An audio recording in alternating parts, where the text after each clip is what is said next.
We're incredibly spoiled when it comes to performance cars. Just take a look at what's behind us. We have the Honda Civic Type R, the Volkswagen Golf R, the Toyota GR Corolla, and the Hyundai Elantra N. Now, all of these cars may seem similar, but they're actually quite different.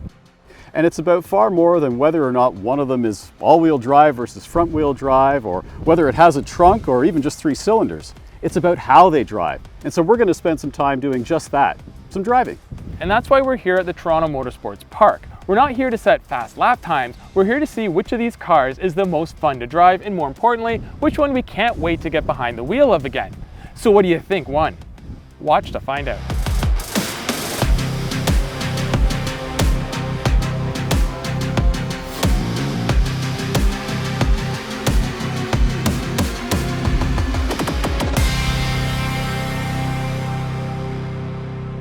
We'll get you back to the track in a second, but first let's talk about our sponsor. Custom made for an exact fit, WeatherTech offers a complete protection for your vehicle's interior, even performance cars like these ones. There's the original WeatherTech floor liner and new floor liner HP made from a more flexible material. Both work with your OE floor mat clips to protect up the sides of your footwell, plus the floor liner HP comes with these spikes for even better grip. I have one set in my car and the other in my wife's car, and we both love them. And let's not forget the cargo liner, which is great to protect your car from tools, fluids, tires, and whatever else you might be bringing to the track. All WeatherTech products come with a lifetime guarantee, so do yourself a favor and click the link in the description below and find the perfect fit for your car today.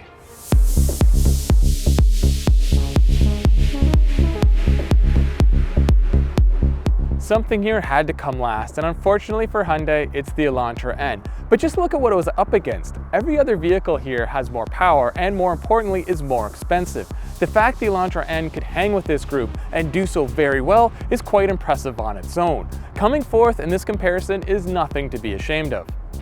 Like the Golf and Civic, the Elantra uses a 2-liter turbocharged 4-cylinder. Here it makes 276 horsepower, which is the lowest in the test. But with 289 pound-feet of torque, it has more than either the Golf R or the GR Corolla. In a straight line, it's about as fast as the Volkswagen or Toyota, probably in part because of the transmission. Our tester has the optional 8-speed dual-clutch automatic instead of the standard 6-speed manual. Would we prefer the manual? Of course. But this 8-speed is pretty good, and like the Golf R, having transmission choices for the car will make it more accessible and more appealing to more people.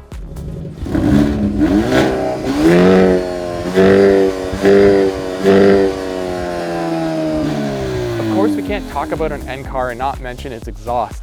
Set to the most aggressive Sport Plus mode, this is the loudest tailpipe here by a mile. No one is going to miss the Elantra N driving by when it's in this setting. It's obnoxious, but also a lot of fun in a track environment. Strangely, the Elantra N is the only vehicle here without a soft rev limiter. When parked, we can rev it right up to redline and hear all that glorious exhaust racket. For those that live within 5 miles of neighbors, the Elantra N does feature much quieter settings, and in comfort mode, it's pretty subtle.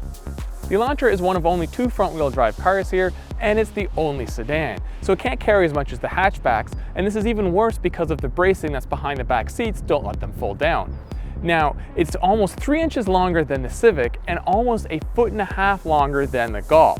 So it's by far the largest car here, and you add in 245/35 R 19-inch tires, and the turning radius on this car is pretty bad. It's the hardest to maneuver in tight spaces. But at speed, the actual turn-in is very quick and the firm steering provides good feedback. The chassis and suspension of the Elantra N are set up to compensate for the car's front-wheel drive bias by eagerly rotating the rear end. Trail braking or lift-off throttle cornering gets the back end of this car to step out, and quickly. This is the most tail-happy vehicle here, even though it's front-wheel drive. Being able to so easily wag the rear end is a great tool for experienced track users, but it could catch some more novice drivers off guard, especially in wet conditions. And one last point on the suspension, it's also set up real stiff. Even in the comfort mode, it's still quite firm, much like the Civic. Inside the N, it's a bit of a mixed bag. We'll start with these seats. They're well contoured and offer a lot of lateral support, much like the ones in the Civic Type R, but they don't have much padding, especially on the back where it's like a hard board. We voted these the least comfortable seats out of the entire test and the ones we'd want to be in the least on a long trip. On the plus side, the Elantra has the best, easiest to use infotainment system by a mile. Is it perfect? No, but it is much easier to use than the systems in the other cars. It also has the most hard buttons and controls, making changing a radio station or adjusting the climate control pretty easy. The rest of the interior feels pretty premium, and we like the steering wheel with all of its various N buttons.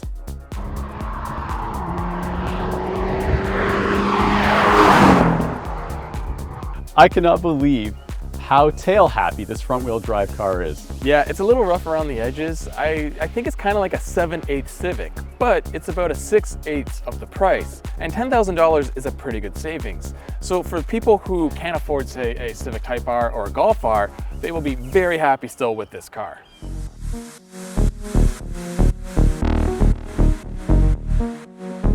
My, how quickly things change. It was only about a year ago when the Golf R was the hottest commodity going. Now we've got a bewinged Civic and a 3-cylinder Corolla that are stealing all its limelight. Still, the Golf R is every bit as great and wonderful as it always has been, and for the same reasons that it always has been. You know, it's a smooth, sophisticated, strong operator. It's just that it may not grab the attention of the pimply-faced teenager crowd that some of these other cars do. It's a handsome car, and like its earlier generations, there aren't any garish scoops or gashes or wings to draw undue attention. It's just a traditional 2-box shape sitting squat over its tasteful 19-inch wheels. And really, it should still look good a decade from now. It's restrained, tasteful, and that sort of design never really goes out of style anyway. And I mean, aside from a few blue R badges and an extended roofline spoiler, there's really not much to differentiate it from any other semi-premium European hatchback. Unfortunately, Volkswagen didn't pay the same respect to the interior. They've gone full in on high-tech and digital, and while we still really like the digital screen for the gauges, it's highly configurable and you can really prioritize whatever information you want. The bigger problem is with the center stack. And so the 10.3-inch touchscreen is fine, except that it requires a lot of input for sometimes very rudimentary controls. Worse still is that there's a haptic slider panel that controls both the volume and the temperature control, and it sits right where you probably want to rest a hand as you're trying to manipulate the screen. So you end up with a lot of wonky adjustments to things that you weren't expecting. Plus, it's not even lit up, which is another issue altogether. On the upside, the rest of the Volkswagen's interior is really well done. I mean, the leather seats, they're heated and cooled, there's tri-zone climate control, and the Harman Kardon audio system delivers, good, bold, crisp sound. Plus, the Golf's boxy shape also means that despite being the shortest and narrowest car here, it offers really usable space inside and also a good sizable cargo hold. So it's handsome, well-equipped and comfortable. Why is the Golf R in third place? Well, quite simply, it's just not as exciting to drive as the other cars in this test. While it may be the smallest, the Golf is also the heaviest by a couple of 100 pounds. And with the most compliant suspension and brakes with the least bite, compounded by steering that doesn't offer the same visceral feel, it ends up being just a little bit less exciting, less fun to drive than some of these other cars.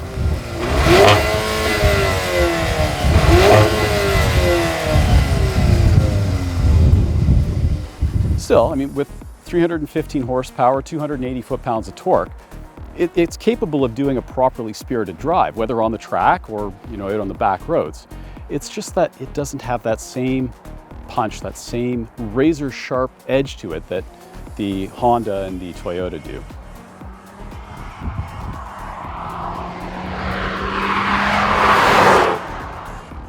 This is a really fantastic car and probably one I could see myself maybe owning, but when it comes to fun on the track, it's not quite there with the Civic and the Corolla.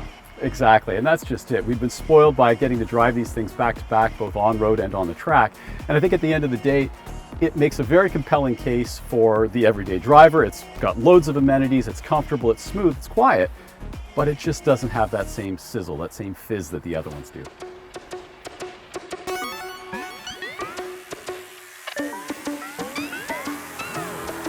Those of you that are sad about the demise of the Subaru WRX STI, this is your car.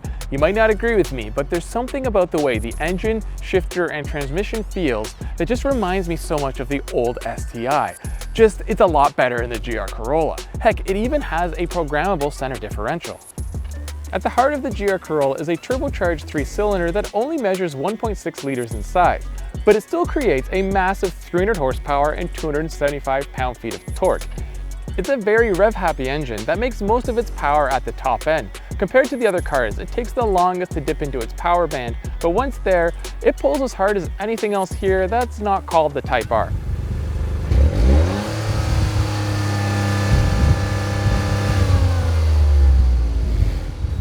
The engine produces a throaty burble out of the triple exhaust that is unique in sound. The clutch is light and easy to engage with moderate travel. The 6-speed manual transmission is very mechanical in feel and may not be as refined as the one in the Golf or Civic, but it is very precise. There's a meaty parking brake perfectly placed beside the driver, just begging to be pulled for a slide around a dirt chicane. The GR Corolla is a small car. Besides having the least amount of cylinders and the smallest engine, it is also the second shortest car here. It also has the smallest wheels, offers the least amount of headroom, legroom, and cargo capacity. But you know what's not small? The amount of fun behind the wheel. This is easily the most approachable car to drive at speed. There's a minimal learning curve, and the finesse needed to drive some of the other cars fast is absent here. I feel so confident driving it around the track, tossing it through the corners with ease. The small radius steering wheel and quick ratio steering only add to the responsiveness and fun. As mentioned, the all-wheel drive system is manually adjustable and splits power front to rear 60-40 in the default setting, but can be switched to 30-70 for a more rear-wheel drive bias. There's also the track mode, which gives a 50-50 split. These numbers overly simplify how complex and great the system is. There's also torsion differentials front and rear to maximize traction in all conditions. Everything about the way the GR Corolla drives is fantastic, but when it comes to the interior, it's a different story. It has by far the worst interior in its class. All the materials inside feel low rent compared to the other vehicles, and the design is as basic as it comes. I don't really feel like I'm sitting in a near $40,000 car here, especially when it comes to these doors. That said, I do have everything I need, even if some features I want are missing. There is a customizable digital gauge cluster, buttons to control the drive modes and center differential, an automatic climate control, and a large infotainment screen. I even have heated seats and all the usual active safety features.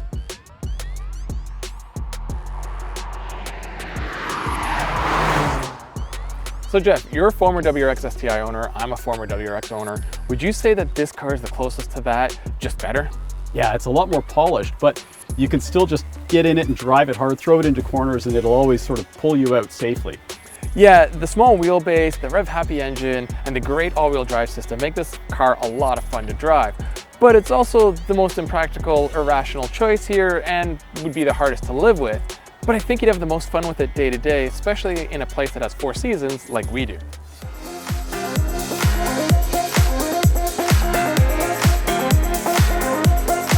Every once in a while, a car comes along that just surprises the heck out of me. This year, that car for me was Toyota's GR Corolla. It was far more engaging, far more visceral, just far more fun to drive than I ever expected it to be. And then I drove Honda's Civic Type R, and it's quite simply better. It's not just one aspect that sets this new Type R apart from its rivals, it's the whole package, how it's put together and how it all works that makes it a revelation in this segment. Honda had already proven with the last generation Type R that it could blow people's minds with just what they could achieve from a front-wheel drive platform. And now they've gone and raised its performance even further. The 315 horsepower 2-liter turbo 4-cylinder matches the Golf R for best-in-class output, but its 310 foot-pounds of torque tops all comers by at least 20 to 30 foot-pounds. It's also the lightest car here, and so it's no surprise that it's also the quickest. But we're not talking numbers on a page quicker. We're talking about feeling it instantly in the seat of your pants or seeing the speedometer just flash bigger numbers when you're going down the straightaway here at Toronto Motorsports Park.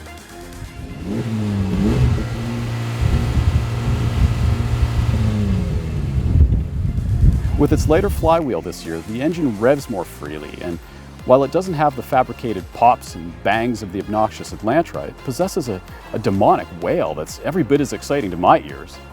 As great as this engine is though, it's the gearbox that it's connected to that really stands out. The gearing is perfectly matched to this engine, so there are never any flat spots in the power delivery. And the shifter, it just moves from gate to gate with rifle bolt accuracy. The clutch is perfectly weighted and calibrated. Honestly, I can't think of a more joyful stick shift on the market today. The Type R steering is utterly surgical, and after driving the other cars in this test on the track, it was the Honda that I could consistently place exactly where I wanted it. Amusingly, like the Elantra, the Type R suspension will allow some off-throttle tail antics, but really only if you carry way too much speed into a corner. The Honda Civic already has a class-leading interior, and so when we get into this category here with these high-performance cars, using that as the basis point means that this car has already got a good foundation. Add in these spectacular red seats, which are by far the most comfortable of this group, not to mention the most supportive, and you've got a pretty winning combination. On top of that, you've got the biggest cargo capacity of any of these cars, making this a pretty practical machine to live with. As brilliant as it is, the Type R isn't perfect though. Its ride is stiffest in this group, even with its adaptive suspension set to comfort mode. And being a front-wheel drive car, it does have its limitations there too. The limited slip differential helps to manage power on corner exits, but torque steer does still exist here, and a careful throttle foot is necessary in order to keep from having to wrestle with the steering wheel.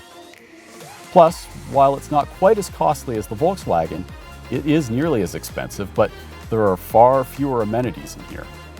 And if I'm getting nitpicky here, I really think that oversized wing bolted to the hatch ruins an otherwise seriously improved styling on this new Type R.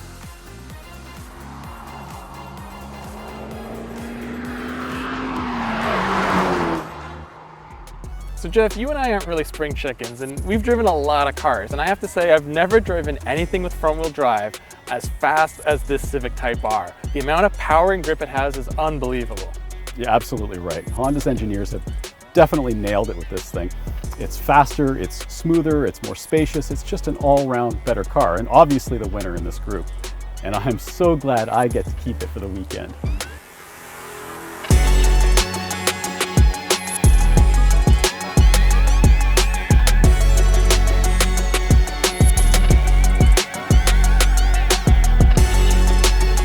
Thanks again to our sponsor WeatherTech. Be sure to hit the link in the description below for more.